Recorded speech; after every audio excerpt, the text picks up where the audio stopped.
Salam sejahtera buat teman-teman mahasiswa. Kembali lagi kita bertemu lagi di pertemuan kedua.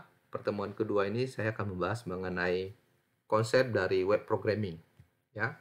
Bagaimana konsep web programming, bagaimana cara kerja web, cara kerjanya bagaimana, kemudian apa yang dilakukan dan pembagian tugas dari web programmer.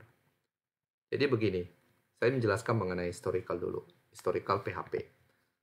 Sebenarnya ini PHP ini sebenarnya awalnya itu suatu bahasa programming yang singkatannya dari personal homepage, ya. Ditemukan oleh Rasmus tahun 94. Kemudian PHP ini berkembang bahasa pemrogrammingnya. Nah, PHP ini dari tahun-tahun berkembang sampai saat ini masih tetap digunakan. PHP ini merupakan server side scripting. Jadi dia server side scripting itu maksudnya itu everything semua scriptingnya itu dikirim ke server. Jadi tidak dirunningkan di sisi klien web browser. Dia dikirimkan ke server dan dieksekusi di server. Begitu.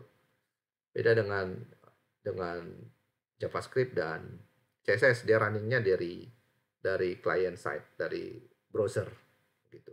Kalau PHP scriptnya codingnya langsung dieksekusi di server, respon dari server. Kemudian kegunaannya ini bisa membuat aplikasi yang web dinamik interaktif. Jadi web aplikasi yang interaktif bisa melakukan report, bisa melakukan CRUD, bisa melakukan update dan anything. Ya. Dan dengan perkembangan zaman, kemudian bahasa PHP ini berubah menjadi hypertext processor, preprocessor. Nah, itu awalnya merupakan historical dari PHP yang dari tahun-tahun berkembang ya. Sampai saat ini perkembangan PHP juga semakin berkembang dengan adanya framework. Banyak framework PHP seperti CI, Laravel, dan depend dari kita programmernya mau menggunakan mana. Begitu, mau menggunakan CI atau Laravel. Tapi di kelas ini kita akan bahas mengenai framework CI-nya nanti. Nah, ini dari konsep karirnya web development ya. Jadi sebenarnya dari web development sendiri, dari developernya sendiri itu ada bagian tugas sebenarnya. Jadi ada bagian front end, ada bagian back end. Nah, total semuanya itu yang merupakan yang bisa semuanya itu adalah full stack development. Nah, kalau bagian front end itu programmer itu biasanya mendesain bagian user interface, UI-nya. Nah, itu yang dilakukan oleh programmer.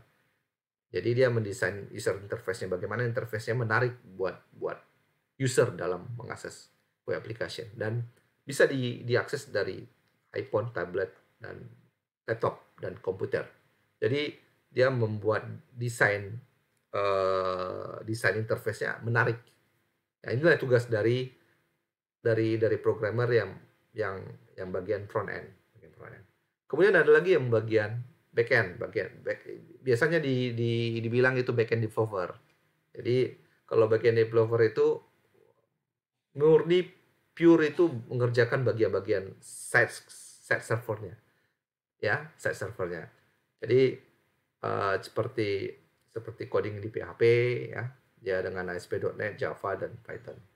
Nah, di backend ini ada terbagi dua sisi kerjanya. Jadi bagiannya server, ya, contohnya PHP, dan kemudian bagiannya database-nya. Database ini sebenarnya macam-macam. Ada SQL Server, Oracle, MySQL, Postgre, MongoDB. Ya. Nah, jadi di backend ini membuat aplikasi, contohnya PHP, dan connect ke database-nya MySQL. Contohnya begitu. Jadi inilah tugas dari backend. Ya. Tapi kalau target saya sih buat teman-teman mahasiswa, Anda bisa fokus ke full stack web development. Begitu. Jadi kita nanti buat web aplikasi yang ya tugas Anda kurang lebih seperti Anda seolah-olah seperti full stack web developer. Ya. Dan kemudian nah ini konsep kerjanya web programming, web kerjanya web. Jadi begini, jadi awalnya itu kita kan mengklik website ya. kita klik website dari laptop atau dari komputer, kita buka alamatnya, contohnya learning.uib.id ya, contohnya begitu. Atau buka my portal uib.id. Kemudian pada saat kita klik, kita enter, ini pengiriman URL teksnya ke server. Nah, ya, dikirim ke web server, kemudian web server merespon apa yang tadi kita ketik URL-nya. Dan pada saat direspon, akan tampil di halaman browser. Di halaman browser, hasil dari kita ketik itu. Ya. Nah, maksud dari sini, pada saat kita mengenter eksekusi address-nya alamat website itu, sampai website itu merespon itu, maka ada jeda waktu, ya, jeda waktu pada saat mengeksekusi entry, mengesendkan HTTP request, kemudian respon dari HTTP. Ini ada jeda waktu. Pada saat responnya lambat, nah, berarti disinilah mungkin terjadinya bisa saja terjadi crash, bisa saja networknya lambat. Ya. Nah, ini yang membuat kita merasa kurang bahagia kalau misalnya mengakses aplikasi yang kalau lambat. Begitu. Nah, jadi kalau misalnya kita mengakses aplikasi cepat, maka kita akan bahagia karena cepat gitu menghasilkan. Pada saat diklik alamatnya, klik enter langsung tampil kan gitu. Bahagia. Ya, gitulah. Bahagia aja membuka websitenya. Nah, kemudian kenapa kita reasonnya menggunakan PHP? Sebenarnya PHP ini bisa dibilang multi platform, ya, didukung oleh berbagai macam OS seperti Windows, Linux, Unix, dan macOS. Jadi kita bisa develop di bahasa programming apapun, ya. Jadi dia familiar dengan OS apapun. Kemudian dia bersifat open source. Tiap hari, tiap bulan, dan terus berkembang loh PHP ini. Berkembang. Jadi open source dan mudah digunakan dan mudah di-customize dan mudah dipelajari juga. Mahasiswa, ya, dan tim developer banyak menggunakan PHP. Jadi kalau berbicara karir PHP, web programming dengan PHP bisa dibilang masih oke. Masih peminatnya masih banyak, terutama bagian full stack development. Tapi umumnya menggunakan framework CI maupun Laravel, macam-macam ya. Jadi kalau karir path-nya PHP masih oke, masih untuk di pasaran.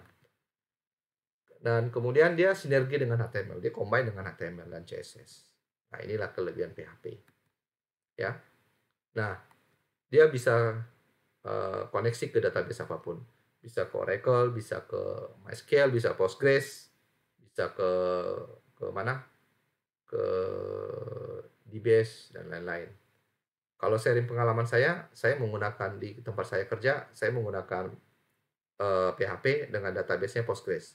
Jadi kita develop portal itu dengan PHP dan Postgres. Web application perusahaan kita bangun semuanya dengan PHP dan koneksi database-nya ke Postgres.